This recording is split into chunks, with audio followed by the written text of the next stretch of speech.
They're off. 6 furlongs ahead of them. This Group 2 prize, they came out to a fairly good line. Galeron on the extreme right, so with over there at second from the right, Never Just a Dream, and Chateau in a dark blue jacket is chasing them. Down the centre, Cold Case, the spotted cap, Marshman, white jacket, the stars on the sleeves and cap is handy. Clear Point in a yellow jacket just behind the leading line to the nose, Bandit Catch, the Paddy, and then Chuzzlewit, the white cap, alongside Lakota Blue, orange cap. Noble Star, the all blue, held together last of all. Royal Scotsman, pink and green in front of him. Waiting All Night is in rear, black cap, and they've gone through halfway in the gimcrack. Away to the right, Never Just a Dream, the stars on the sleeves. Down the centre of the course now, ridden along Cold Case. Clear Point, predominantly yellow, is getting there. Marshman, white jacket, making his challenge hard under the rail. Noble Star running on from the rear, blue jacket ahead of Royal Scotsman. Marshman in front outside the furlong, got first run on the field. He kicked over 2 lengths clear. Noble Style is out after him, bridging the gap. Marshman, Noble Style closing, just wandering off a true line. Noble Style getting to Marshman. Noble Style on top, unbeaten. Noble Style wins the gimcrack for Godolphin. Marshman in second, they came right away. Cold Case in third, chased by Chateau, Royal Scotsman and Galeron.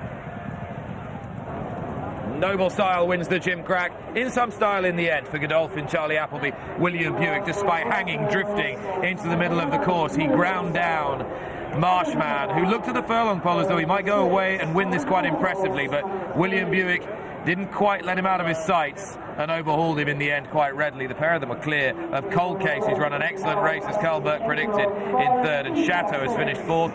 Victory in this race for Godolphin for Charlie Appleby and William Buick. It remains to be seen whether Sheikh Mohammed will make the gimcrack speech this year, but Noble Style has taken this in the style of a pretty talented horse. Yeah, William Buick showed his class here. This horse was keen, he was fighting, he's high head, he dropped him in last. He didn't get him to settle, he didn't switch off, and then when he went to make ground, he was always going left, always going left. He has won despite doing a lot of things wrong. A lot of credit due to the runner-up, Mark, but that was impressive that he still managed to win despite doing so much wrong. Yeah, I think it's a very good performance. I think without a shadow of a doubt, he's got the makings of a Group 1 horse. He was last early on. He was drawn on a wing in stall 12 as well. He had Royal Scotsman in front of him. He sort of tracked him through, realised he wasn't going well enough, and then he's got plenty of ground to make up on Marshman, who set sail for home at this stage. 1 minute 10.51 is the winner's time. And Marshman has run a fine race for one so inexperienced, or one so inexperienced in good company. Yeah, and backing up so quickly as well. It was only last Friday he won his second novice race at Thirst, so he was in at the deep end. He struck the front, looked all over the winner, but he's bumped into what looks a top-class 2-year-old. 8-1 for the 2,000 guineas with Unibet. The winner, Noble Style, and it'll be very interesting to hear Charlie Appleby's thoughts as to where this one sits in the pecking order. It's been quite notable at the Arcana sale how interested Godolphin are at getting stuck into more Kingmans, Jane. Yeah, and look, we have to give the dam credit as well. She's Eartha Kidd, a pivotal mare who won a listed race for Tom Dascombe. This horse is a homebred of the Chasemore Farm consignment. He was lot 1 at book 1. Godolphin weren't asleep, they were awake early at the sales, 525,000, and this is what they get. Charlie Appleby indicated at the beginning of this season that he was one of their most talented horses, but he has his frailties mentally, and I did think William Buick showed all his class. I was disappointed with Royal Scotsman that he couldn't travel for longer. We mentioned Marshman.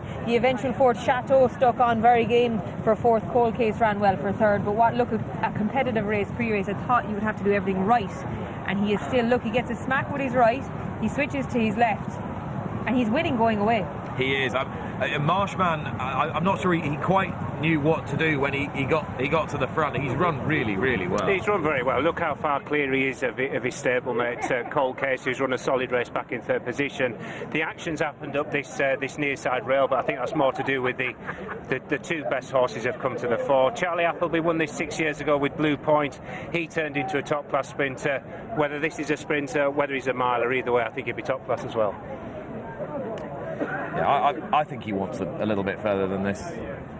But to do that 6 furlongs on fast ground at York, it's a fast track, isn't it? It is. But he was very strong at the finish, and he'll get at least 7, I'm sure. The thing is to get him to settle over further. He's got the National Stakes entry, which we know Charlie Appleby, with his best 2-year-olds, he likes to do that. He did it with Cuarto, he did it with Pinatubo, he did it with Native Trail. but this guy needs to learn how to relax, and if he is going to get a mile in the Guineas, maybe that's the right race to put him in, to teach him those things. So Noble Style is the winner. Let's just take the closing stages again, pick out one or two of the horses who haven't really moved forward today. Chief amongst those is Royal Scotsman, who's just not offered much to Jim Crowley at all. No, he's just looked laboured, hasn't he, in the last couple of furlongs. I know the ground was quick at Goodwood last time out, but to me, his very best performance was one day at Goodwood, was just on the easy side. I just wonder if he's felt the ground today. I don't think it was a penalty that's beat him. Perhaps he wants further on a trial like this. He's staying on a bit. Perhaps he wants 7 now, but I do think he'd be a better horse with cut in the ground. Chateau's run well. Galeron's run quite well. He's been highly tried the last couple of times now, and if his sights have just lowered a little bit, I think there's probably something for him. Yeah, there should be. That was only his 4th start. He'd been well held last time out. Slightly disappointed with Clear Point. I thought he's a horse full of potential beforehand. He's had every chance he hasn't picked up. I suppose he hasn't had the greatest preparation. Due to go to Ascot, he missed that, and we haven't seen him for 55 days. William Buick rides another pattern race winner, another important winner for Godolphin, a 2-year-old with the world at his feet, Noble Style, with some panache in the Albasti Equiworld Dubai Jim Crack Stakes. Thanks, Nick. It was built up as a strong-looking edition of the Jim Crack, and I don't think in the race that we've just seen there it's let anyone down. I think they're 2 serious horses that have come to the fore. Just looking back as well at the 4th and the 5th as well, Royal Scotsman and Chateau through the form at Goodwood, I think they've probably maybe run to the level. If they've run to form, yeah, and that was a Group 3, then the way that the winner has beaten them makes him a Group 1 horse, absolutely a Group 1 horse, and the second must be bordering on that as well. If we're using that as the yardstick, I don't know whether they have run quite, or Royal Scotsman's run quite to form myself, but they've certainly been well beaten by a really impressive winner who didn't make William Buick's job easy early on, and I think Nick's right. I think 7 furlongs.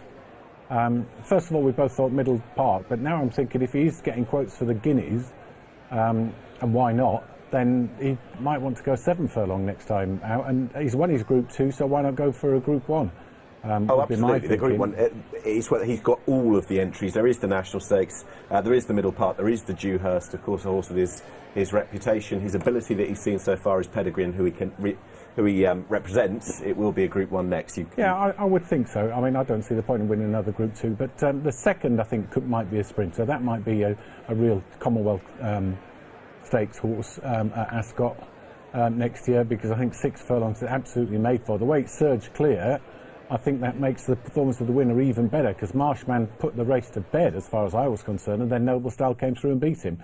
So I think he's a really exciting horse as well. And Carl Burke's 2-year-olds are unstoppable, apart from dramatised, and Cold Case has filled a 3rd. So, another good result for him. Noble Style was 3-1, 94 favourite back Marshman, who's got the Middle Park entry. There's Mill Reef, there's Champagne Stakes as well, over 7. So we'll just watch this space where the front 2 go. Gold Case 18-1, ran well in 3rd.